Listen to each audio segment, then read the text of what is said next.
Greetings and salutations, everyone. Today we're going to be taking a look at the Mediterranean, the Middle East, and paying special attention to the Grecian city-states. So, let's get started.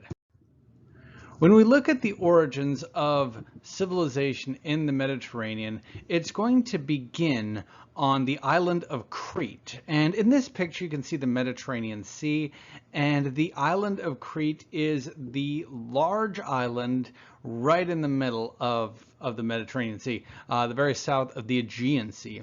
And one of the characteristics of this region you're probably noticing immediately is, number one, there's a lot of water.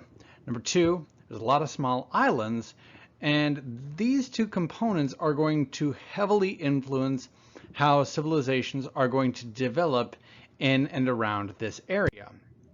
The first people who settle themselves on Crete and have the 8 indicators of civilization will be the Minoans. And we know a lot about them because of the stuff they left behind. Lots of artifacts, lots of tools, pottery vases, and a very important partial city.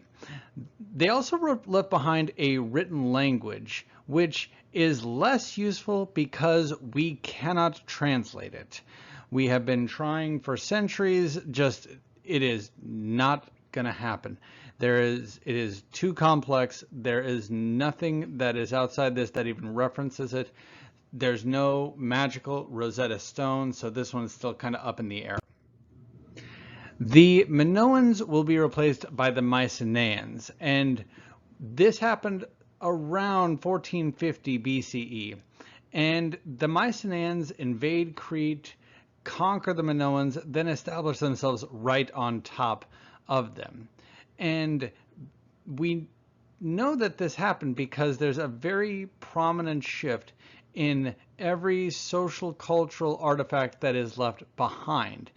And that kind of thing usually only happens when there's an invasion and a replacement of one civilization to another. There are very rare occurrences where society all of a sudden just decides to do something different.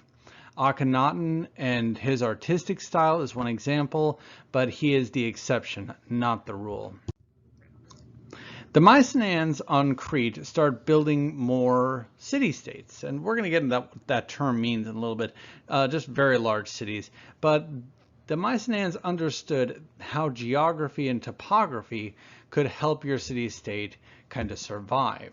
And they built their cities either at the base of a cliff or at the top of a hill. The goal of this was enemies could be seen coming a long way off, or they could see an enemy approaching from only one direction, so you can defend yourself really well. The big palace at Knossos is decorated with tons of frescoes that are in such good condition they're still there today. They're a little cracked around the edges, but they're still there and bright and colorful and all that good stuff. There's a couple of throne rooms and yeah. These different city-states, though, they didn't always like each other. And one in particular would rise to dominance on the fields of Anatolia, what we now call Turkey. And that's going to be the city-state of Troy. Troy was the trading megacenter of the ancient world. And that meant that they were very rich, very powerful, very sought after. And that's exactly why the enemies of the city-state of Troy would try to besiege it. And they attacked it for 7 years until infamously the enemies of Troy built this big wooden horse, tricked the Trojans to bring the horse inside, and the horse is full of soldiers and warriors. And when the soldiers got out of the horse, they opened the city gates and the city was destroyed. The city of Troy was so destroyed that it disappeared from fact and entered myth, became the place in Odysseus, the Odyssey in the Iliad. And it wasn't until the early 20th century, late 19th century, that an amateur archaeologist just kind of found it on the greatest dumb luck you could ever imagine. With Troy gone, there was no big thing to hold everyone else together for. And this meant that even fighting for Troy, the alliance of Greek city-states, they really don't stick together shortly after, and they go on to their own individual things. For about 3 centuries, nothing big happens. And then around 1200 BCE, the Grecian states are invaded by these sea people, and we know very little about them except a couple of references. They invade, they destroy a whole bunch. There is no major force that can stand up to them. Lots of different city-states are devastated, and Greece will go into a dark age during this time. Even today, thousands of years later, historians are still kind of scratching their heads on who these sea people might have been, and the great what ifs. If those people never showed up, where they came from, where they went to, why was there never an effort, why was no one successful in defeating them? Then things start changing, and the Dark Ages were a time of little growth, little development, little everything. And that starts to change thanks to Phoenicia. And on this map, you can see Phoenicia on the far right end of the Mediterranean Sea. It is that highlighted territory at the eastern end of it. And the Phoenicians do a couple of things. About 2 centuries after the Dark Age of Greece begins, these guys start introducing trade back into the region. Trade starts happening, people start buying, people start interacting. Slowly, things start getting back to normal.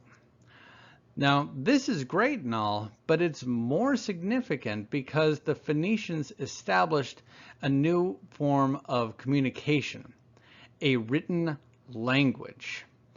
And this we had never seen before, where a written symbol means a specific letter, not a written symbol means a specific thing or a symbol of like the sky or water.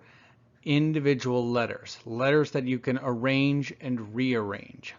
This system of writing, established by the Phoenicians 3,200 years ago, is still used today in every linguistic field. About a century after that happens, we see the development of iron by the Hittites in the region. Now, up until this point, people are using bronze, which it's not bad.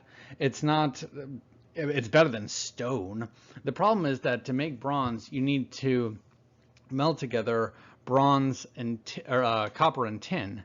And if you don't have the right amount of each metal, then your product is not good. With iron, it's just one metal. You don't have to worry about balancing it. There's also lots of it in this region. The problem of working with iron is you have to get it significantly hotter than working with copper or tin to make bronze.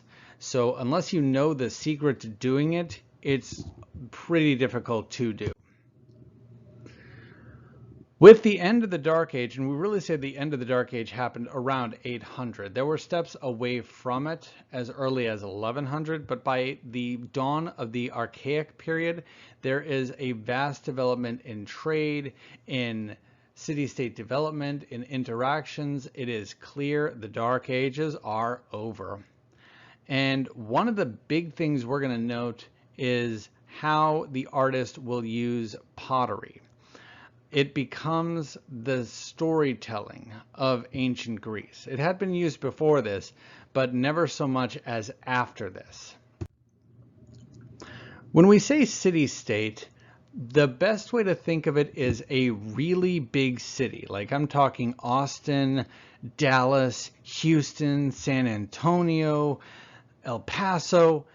Only instead of it just being the big town that has the nice mall, it is its own independent nation too. So it is like the nation of Austin, the Republic of Dallas, the Kingdom of El Paso, you get it. Each one of these city-states, and in Greece we call them a polis, is its own unique civil center. And it's important to remember that these city-states don't always like each other. Yes, they are all Greece, but they can have wildly different socio-political backgrounds, cultural backgrounds, economic intrigues. So if you are, wanting to expand and conquer your neighbor, maybe you do so. Maybe you conquer them for they have better harvest, they have the better soil, or maybe they look weird and you don't like the way they look. The soldiers that the Greeks are going to have, and this depiction is cartoonized, is called a hoplite. They are heavily armed soldiers. Lots of weapons that we see, most specifically the big spear, the shield, the helmet. They didn't have utility belts. They didn't have like shoulder-mounted doohickeys like this guy's got. They work together, they fight together in a formation called a phalanx. And when these guys work together, they found that they were stronger together than they ever were solo. Sometimes you go and conquer a neighbor. Other times it's just, the rain isn't falling here and our people are starving, so we need to go somewhere else and colonize. And this idea of going and settling was really big, and it relates to the idea of the oracle. In Greek culture, the oracle at Delphi was one of the most powerful religious, spiritual forces. Believed that she could directly speak to the gods. And people could go to the oracles and pay the fees and ask a question, and you'd get a response. Now, mind you, sometimes your response is almost like a poetic verse. Sometimes it's almost cryptic. Sometimes the oracle just stares out and blathers and gibbers. It was discovered later that the temple at Delphi actually sits over a methane vent, and those oracles were not necessarily communicating with their gods. They were just, high on the fumes. Our final concept about Greece I want to talk about is their idea of religion. They believed in a vast anthropomorphic pantheon of gods. Gods for everything. The sunrise, the sun itself, fear, dreams, victory, music, you name it, there's a god for it. In some cases, there's gods over a couple of different things.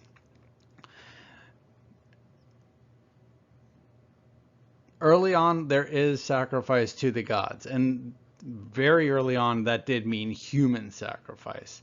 That really doesn't last too far past the Archaic period. Once about 900 BCE-ish, that pretty much tapers off.